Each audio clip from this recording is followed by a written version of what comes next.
시청자 여러분 안녕하십니까, 부텐토입니다. 오늘 저와 함께 알아보실 내용은 중개대상물 확인 설명서 1. 기업공인중개사의 기본 확인사항의 사항, 입지 조건입니다. 자, 입지 조건은 무엇을 설명하고 있는 건지 저와 함께 먼저 한글 파일 내용을 보도록 하겠습니다. 화면에 나와 있는 내용은 중개대상물 확인 설명서 주거용 건축물에 대한 확인 설명서 양식인데, 사항, 입지 조건에서 도로와의 관계, 대중교통, 주차장, 교육시설, 판매 및 의료시설에 대해서 기업공인중개사가 직접 조사하고 확인한 내역을 여기 기재하는 것이 바로 입지 조건에 대한 확인 설명입니다. 그러면 구체적으로 어떻게 확인 설명하는지 같이 함께 해보도록 하겠습니다. 도로와의 관계입니다.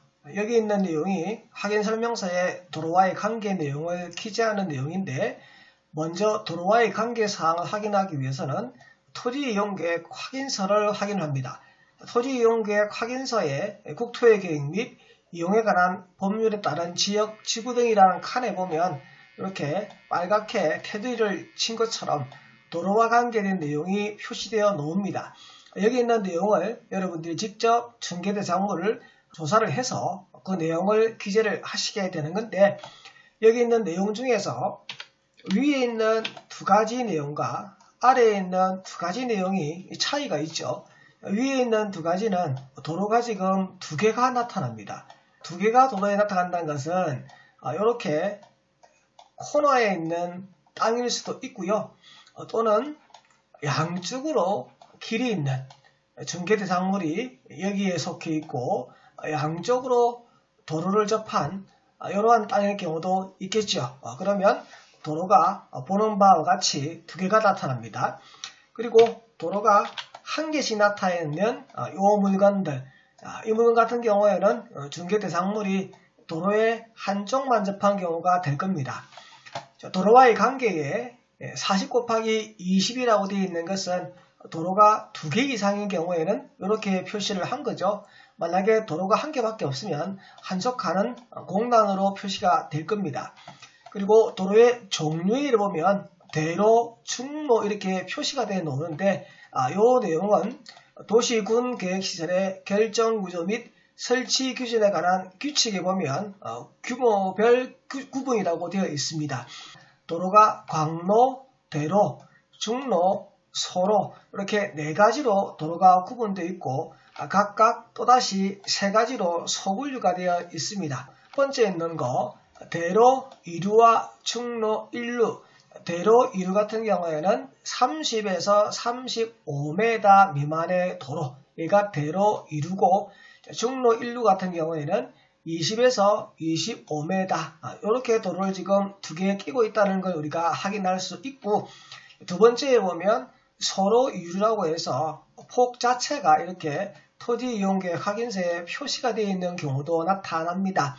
그러면 정확하게 몇 메다를 표시를 하려 그러면 여러분들이 실질적으로 조사를 해서 확인을 하실 텐데, 저희가 지적도라는 도면이 있어요. 지적도라는 도면을 떼보게 되면 거기 도로의 폭이 나오는데, 그 도로의 폭을 측정을 해서 여기 기재를 해주시게 되는데, 일반적으로 여러분들이 1200대 1의 축척에 있는 도면을 대부분 많이 보게 됩니다. 그럼 1200대 1의 축척에 있는 도면을 보고 도로를 어떻게 기재를 하는 거냐면, 일단 여러분들이 문구용 자가 있습니다. 문구용 자를 가지고 여러분들이 한번 채점을 해보시는데, 문구용 자를 재보니까 1cm가 나왔다.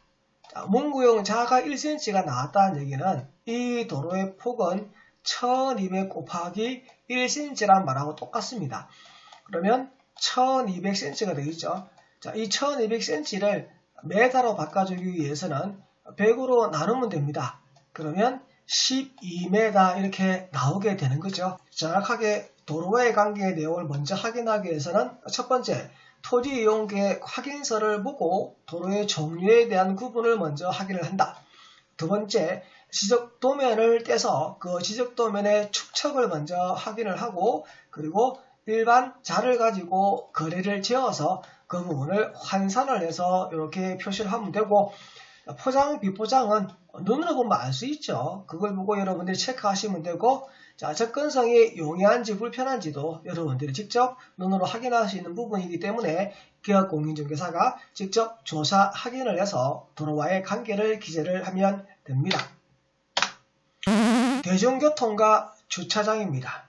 기업공인중개사가 직접 확인을 해서 관련 내용을 기재를 할 텐데, 자, 버스 정류장은 그 중개 대상물과 가장 가까이 있는 시설 기준으로 표시하시면 되고, 지하철도 그 중개 대상물과 가장 가까이 있는 시설을 기준으로 표시를 합니다. 자, 아래에 보면 기업공인중개사가 직접 조사 및 네이버 지도 또는 다음 지도를 통해서 확인합니다. 여러분과 같이 네이버에 들어가서 함께 해보도록 하겠습니다. 네이버 창입니다. 네이버 창에 보면 이렇게 지도라고 있습니다. 지도를 클릭을 합니다. 자, 중개 대상물이 노블파크다. 그래서 노블파크라고 검색을 하니까 네이버에서 이렇게 찾아줍니다. 여기 길 찾기를 누릅니다. 자, 길 찾기를 클릭을 하고, 자, 현재 중개 대상물이 104동이라고 가정을 하고, 자, 104동의 출발이라고 이렇게 찍고요. 도착은 버스 정류장에서 가장 가까운 곳이니까 이렇게 찍습니다. 그리고 도보라고 이렇게 클릭을 하면 3분 이렇게 나오죠. 그리고 자동차라고 이렇게 클릭을 하게 되면 1분 이렇게 나옵니다.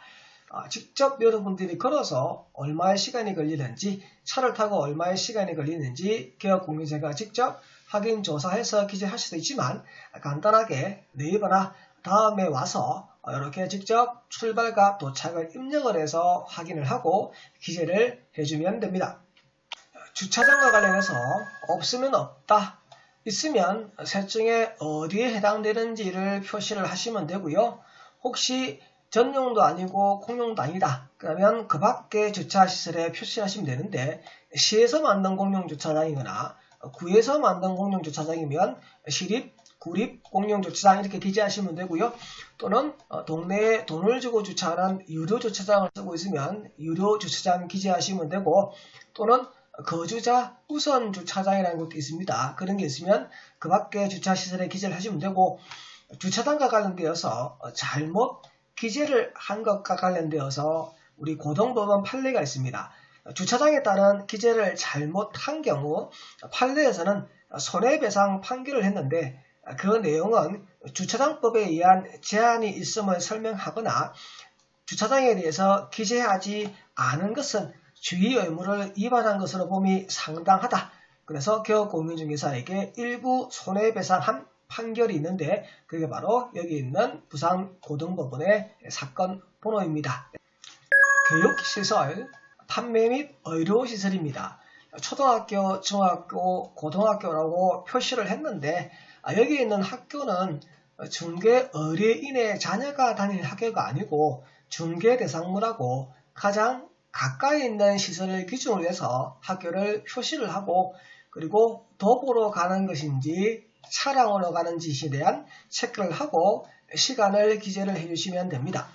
그리고 백화점이나 할인매장, 그리고 종합의료시설 또한 정확한 이름을 기재를 해주시고, 거기까지 차량으로 갈지 도보로 갈지 시간은 얼마나 걸리는지를 표시를 해주면 되는데, 이것도 네이버에서 같이 한번 해보도록 하겠습니다. 중개대상물인 아파트에서부터 인근에 있는 학교까지 거리 한번 잠깐 살펴보도록 하겠습니다. 여기 도착이라 되어 있는 것을 갖다 놓으면 됩니다. 그러면 이렇게 계산을 해서요, 이렇게 해서 2분 걸립니다. 어떻게? 자동차로. 도보를 이렇게 클릭을 하면 걸어서 이렇게 가니까 11분이 걸립니다. 이렇게 표시를 해주고 있습니다. 그리고 중학교, 고등학교도 인근에 있는 학교 중에서 가장 가까운 학교를 기준으로 하기 때문에 이렇게 갖다 놓으면 표시가 되니까 이 내용을 기재를 하시는 겁니다. 고등학교도 여기 있으니까 갖다 놓으면 이렇게 나온 내용을 기재를 하면 됩니다. 할인마트 또는 백화점이 있는 것을 우리가 표시를 하라고 되어 있었습니다. 그죠? 다시 이걸 그대로 근처에 있는 마트에다가 끌어다 놨습니다. 이 마트에 끌어다 놓으니까 도보로 27분 걸리는데 자동차를 클릭하니까 4분 걸리더라는 걸 우리가 알 수가 있죠. 그리고 인근에 있는 병원, 여기 보니까 한밤 창원병원이라고 해서요. 종합병원이 있는데 이렇게 끌어다 놓으니까 차량으로 7분 걸린다는 것을 우리가 눈으로 확인할 수 있습니다. 그래서 중계를 하실 때 직접 기업공인중개사가 조사 확인해서 기재하는 방법도 있지만 네이버나 다음에서 지도를 통해서 이렇게 기재해서 확인하는 방법도 있는 것을 같이 한번 해봤습니다. 자, 다음 시간에는 5항 관리에 관한 사항, 그리고 6항 비선호 시설, 그리고 7항 거래 예정 금액, 그리고 8항 취득 시 부담할 조세 종류 및 세율에 대해서 함께 알아보도록 하겠습니다. 수고 많으셨고요. 구독과 좋아요 부탁드립니다. 감사합니다.